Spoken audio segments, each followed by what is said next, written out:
In 1910, a woman in her mid-40s walked into a clinic in Nancy, France. She was exhausted, limping, and in constant pain. For over a decade, she had suffered from severe rheumatoid arthritis. Her joints were swollen, stiff, and each step felt like she was walking on shards of glass. Doctors had tried everything: medications, therapies, even experimental treatments. But nothing worked. She had resigned herself to a life of pain and limited mobility. Greeted her with a calm confidence and handed her an unexpected prescription. Not a bottle of pills, not a new therapy. Instead, a simple instruction. Repeat this phrase. Every day, in every way, I am getting better and better. Say it every morning, every afternoon, and every evening. The woman was skeptical. How could a string of words do what no medication had managed to achieve? But with nothing left to lose, she followed his advice. Day after day, she repeated the mantra. Every day, in every way, I am getting better and better. At first, it felt silly, but she kept going. Morning, afternoon, night. Something astonishing began to happen. Her pain started to ease. The stiffness in her joints softened. For the first time in years, she could walk without wincing. Within weeks, her symptoms had dramatically improved. She felt stronger, lighter, almost as if a miracle had occurred. But it wasn't a miracle. It was the power of repetition. His method was deceptively simple, repeating positive affirmations to reprogram the mind. And this woman was just one of thousands who experienced life-changing results from his approach. This was Émile Coué, a French psychologist, pharmacist, and hypnotist who introduced a popular method of psychotherapy and self-improvement based on optimistic autosuggestion. Coué's patients, many of whom had chronic illnesses, severe pain, even life-threatening conditions, followed his instruction to repeat positive affirmations like a mantra. And time after time, they saw miraculous results. Diseases that baffled doctors, conditions that seemed beyond the reach of modern medicine, began to fade. The power didn't lie in some new drug or obscure remedy. It lay within the repeated words that planted seeds of belief in the patient's minds. Think about this for a moment. Can repeating simple words really have that much power? Could the mind itself be the cure we've been overlooking? Here's something even more astonishing. Some doctors suggest that only 10% of the healing process is due to the actual medication. The remaining 90%? It comes from the belief in the treatment, the trust in the doctor, and the repetition of the thought that you're getting better. Consider this. When a doctor prescribes a medication to be taken 4 or 5 times a day, what's really happening each time you take that pill? It's not just the chemical compounds at work. Every dose is a reinforcement of the thought, I am getting better. You're telling your subconscious over and over that healing is happening. It's not just the medicine, it's the belief, the trust in the doctor's words that sets the healing process in motion. In fact, some remarkable cases suggest that if a trusted doctor handed you a glass of ordinary water and said it was a powerful cure, that simple act of belief could initiate healing. It's not the water that holds the power. It's the faith you've placed in the doctor's authority. That faith becomes a repetition of certainty in your mind. I am being healed. So, what's really curing you? The belief, the repeated thought, the mantra of trust. How can something so simple be so powerful? This raises a profound question. If repeating a simple phrase can lead to healing, what else could repetition achieve? Could it transform not just our health, but our entire lives? Could the words we whisper to ourselves daily, whether consciously or unconsciously, be the architects of our reality? Émile Coué's work reveals a hidden truth. Our minds are constantly repeating thoughts, and those repeated thoughts are shaping who we are, how we feel, and what we experience. What mantras are you repeating every day? Are they mantras of doubt, fear, and limitation? Or are they mantras of growth, healing, and empowerment? Émile Coué's simple yet revolutionary approach shows us that we have the power to rewrite our reality. And the tool is astonishingly simple: the repetition of the right words. Let's explore how this science of repetition works, how belief shapes our reality, and why ancient wisdom like mantras holds the key to transformation. In Sanskrit, the word mantra means mind instrument.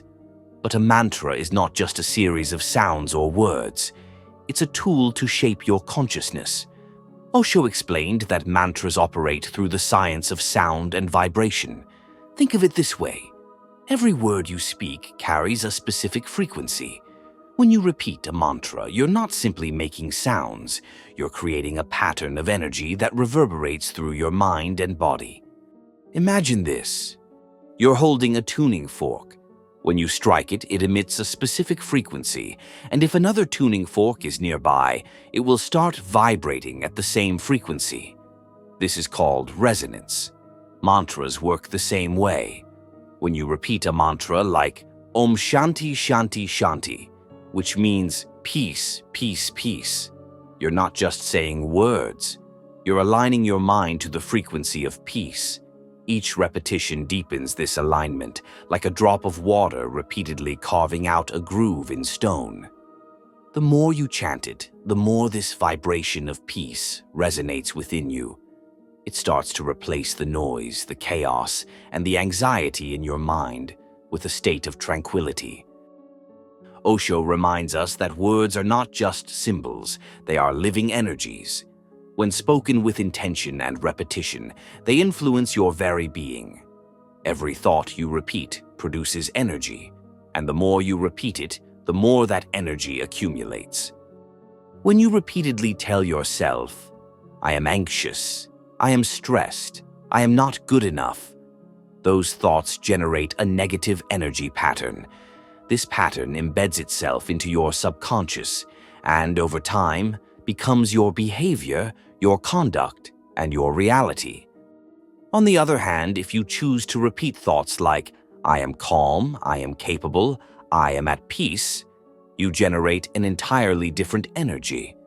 These repeated thoughts begin to shape your attitude, your actions, and ultimately, your life. You see, whatever you are today is simply the result of repeating a set of thoughts over time. Every habit you have, every behavior you display, every belief you hold, it all stems from thoughts that you have repeatedly entertained and reinforced. If you repeatedly think thoughts of fear, you become fearful. If you repeatedly think thoughts of gratitude, you become grateful.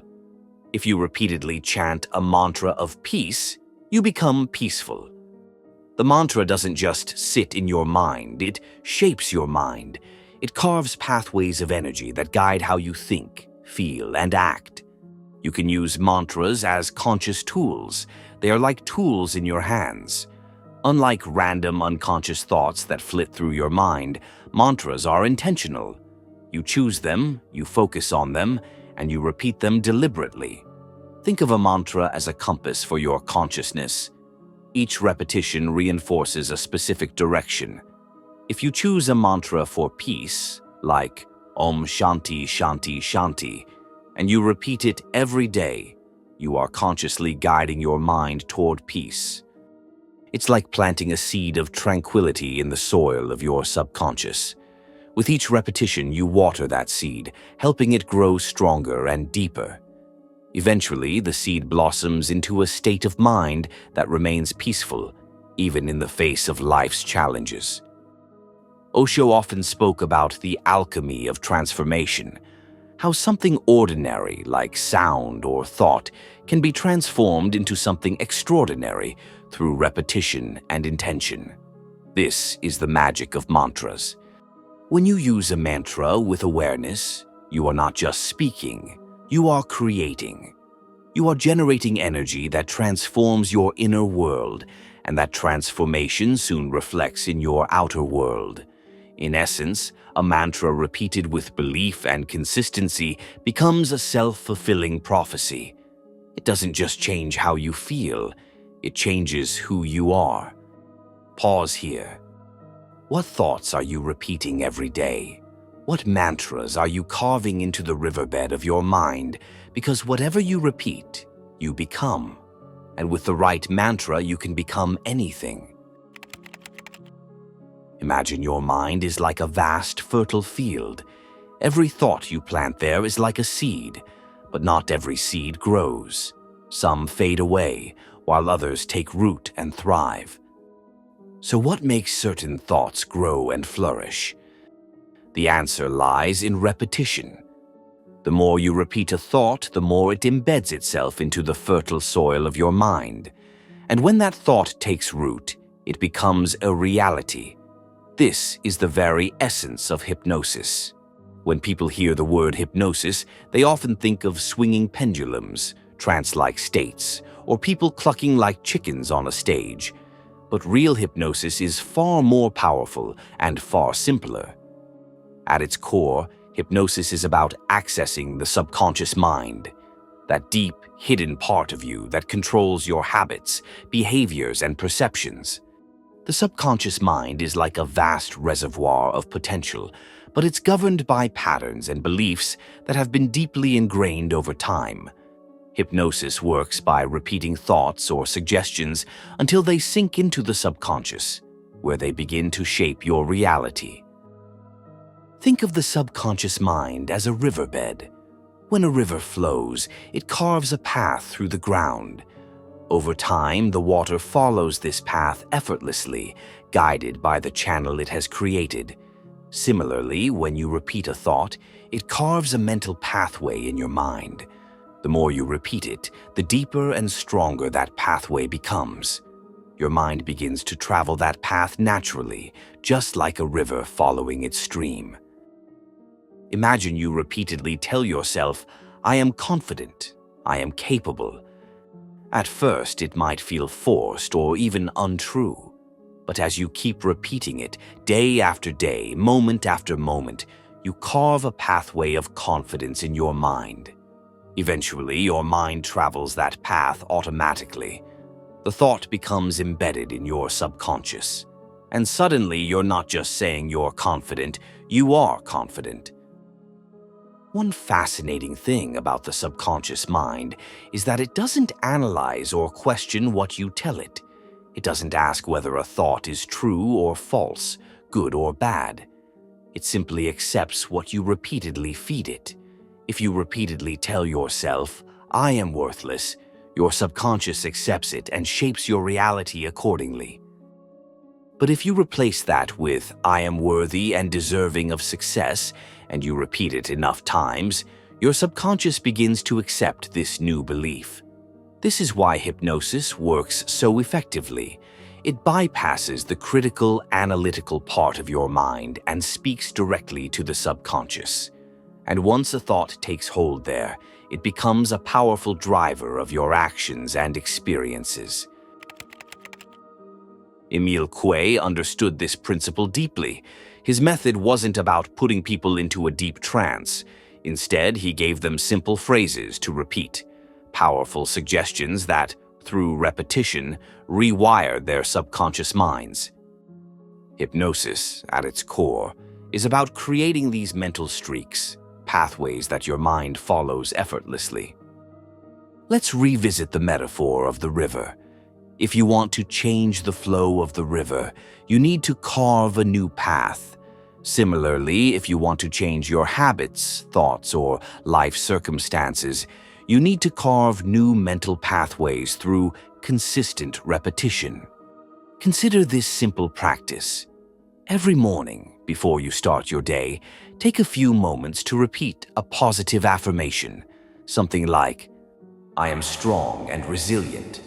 I attract opportunities and success. I am calm and focused." Repeat it 10 times. Then, repeat it again in the afternoon and before bed.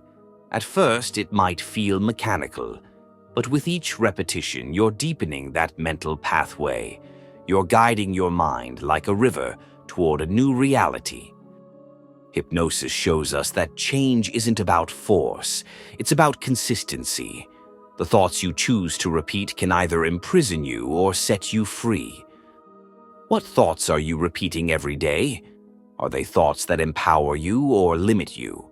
Because in the end, the power to unlock your potential lies within you through the simple yet profound act of repetition. We hope this journey into the science of mantras and the power of repetition has opened your eyes to the incredible potential within your mind. Remember, what you repeat, you become. Whether it's through affirmations, mantras, or conscious thoughts, the patterns you reinforce shape your reality. Now that you understand this power, we encourage you to apply it in your life.